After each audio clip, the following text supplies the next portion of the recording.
Bigyan po natin ng reaksyon itong naging post ni Sas Rogando Sasot, pag-usapan po natin. Kasi parang sa tingin po ng iba ay witty or smart po yung post, no? At umani po ito ng mga komentong pagsang-ayon sa kanya at komentong negatibo towards Senator Risa Hontiveros. So, basahin natin, pag-usapan natin at mamaya babasahin ko sa inyo yung mga naging komento ng mga tao and then may ipapaliwanag po ako sa inyo. So, sana po tapusin niyo yung video. Mabilis lang po to.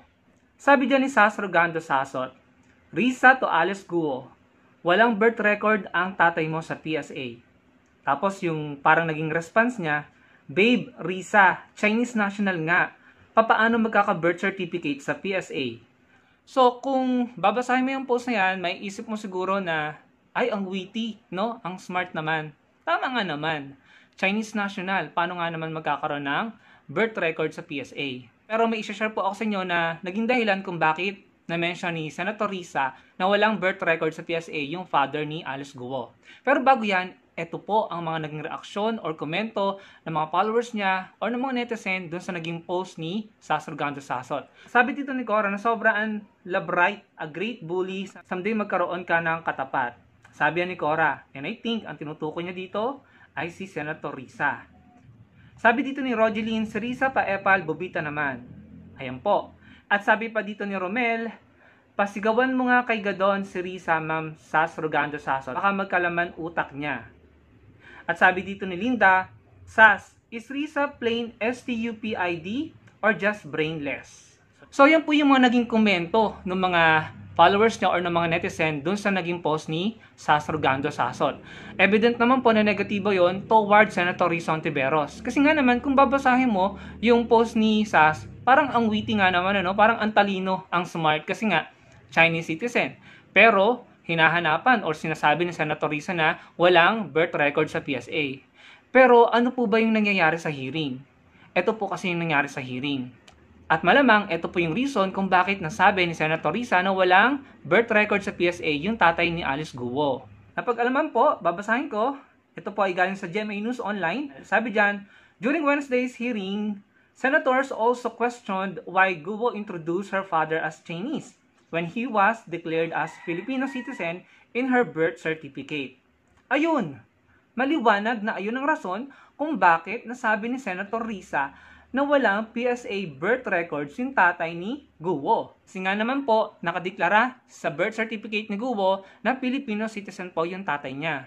So malamang sa malamang, yun po ang rason ni Senator Risa kung bakit sinabi niya na walang birth record sa PSA ang tatay ni Guo.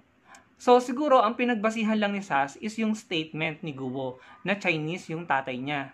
Kaya, ayan, nakapag-post siya ng ganyan. Na kung titignan mo, babasahin mo, ay ang witty, ang smart.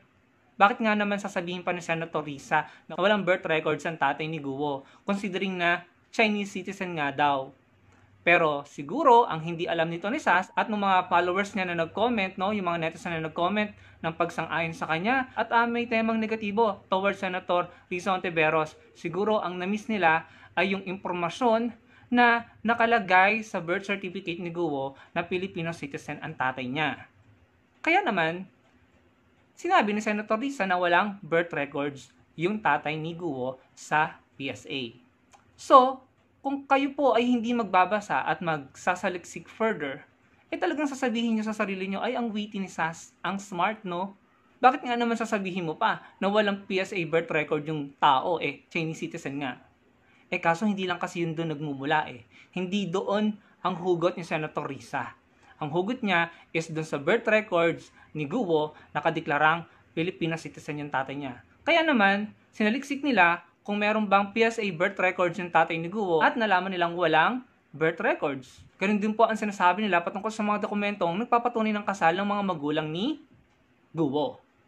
Sabi pa dito sa balitang ito, Philippine Statistics Authority confirmed on Wednesday that they found several discrepancies in birth certificate of Bamban Mayor Alice Guo, including the absence of any government record that proves her mother's existence and her parents' marriage. Ayan mga kababayan. So to simplify, ang dahilan po ni Senator Risa kung bakit niya nasabing walang birth records ang tatay ni Guo sa PSA, simply because diniklara nga po doon sa birth certificate ni Guo na Pilipino yung tatay niya. No? So siguro ito si Sas nakikinig lamang at naniniwala sa mga statement ni Guo. Kasi iyan po yung statement ni Guo na my father is Chinese. Ang tatay ko po ay Chinese, no? So kung kay Guo ka lang maniniwala at hindi mo i-check yung mga dokumento, mga ebidensya, malamang sa malamang, masasabi mo nga na witty ang post nito ni Sas. But in reality, in my findings, no, hindi po witty. At kung ako ang tatanungin nyo, maling-mali na nagkomento ng negatibo yung mga nag-comment na binasa ko sa inyo kanina towards Senator Risa Hontiveros. Now tell me, baka ako yung may na-miss. Baka valid naman talaga tong post ni Sasot, no? Baka witty talaga yan. Pwede nyo po bang patunayan sa akin? Ilagay nyo sa comment section below. Kasi sa totoo lang, base po dun sa mga nabasa ko na diniklarang Pilipino ang tatay ni Guo sa birth certificate niya, kaya po nasabi ni Senator Risa na walang birth record ang tatay niya. Para po sa akin, maling-mali na nagkomento ng negatibo ang mga taong iyon towards Senator Risa. Maraming comment yon, mahigit 100. At karamihan sa kanila ay mga komentong negative towards Senator Risa at komentong pagsang-ayon dito sa naging post ng Sas Surgando Sasot. Again, kung ako po yung may na-miss, let me know. Pero at this point of time, para po sa akin, sablay po ang post ni Sas Surgando Sasot at hindi po yan witty. At wala po sa lugar ang lahat ng nanlait at ng maliit, no, ng katalinuhan ni Senator Risa doon sa comment section ni Sas Surgando Sasot. Ito naman pong binibigay ko sa inyo yung reaction ko lang. Again, kung meron po ako na-miss, sabihin nyo sa akin para mapatunayan nyo sa akin na tama si Sas at ako ang mali. At tama yung mga nagkomento ng negatibo towards Senator Risa Hontiveros. Pero, based nga po sa findings ko, na diniklarang Filipino citizen ang tatay ni Guo sa birth certificate ni Guo, kaya nasabi ni Senator Risa na walang birth record sa PSA ang tatay ni Guo dahil nga po chinek nila yon dahil gusto nilang patunayan na Filipino citizen nga po ang tatay ni Guo. Dahil nga po sa kabila ng paulit-ulit na sinasabi ni Guo na Chinese yung tatay niya, ang diniklara naman sa birth certificate ay Filipino. So, sinong panghahawakan mo?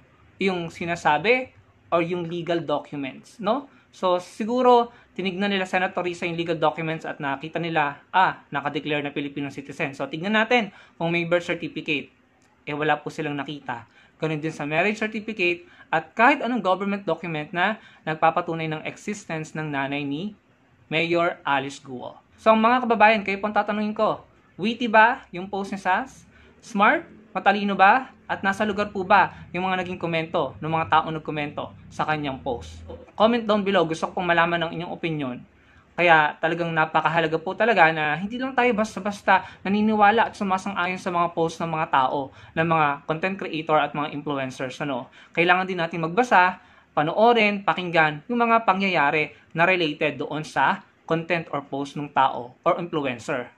Kaya ako nga ini-encourage ko kayo, kung meron akong na-miss, ilagay niyo po sa comment section below para maintindihan ko kung bakit ganyan ang naging post ni Sas Surgando Sasot. Pero sa ngayon, naniniwala ako na sablay ang post niya at tama lamang po yung naging pahayag ni Senator Risa Hontiveros at wala sa lugar yung mga nag-comment ng negatibo towards Senator Risa dahil paulit-ulit kong sinasabi, ang reason ni Senator Risa ay nakalagay po sa birth certificate ni Guo na Pilipino yung tatay niya.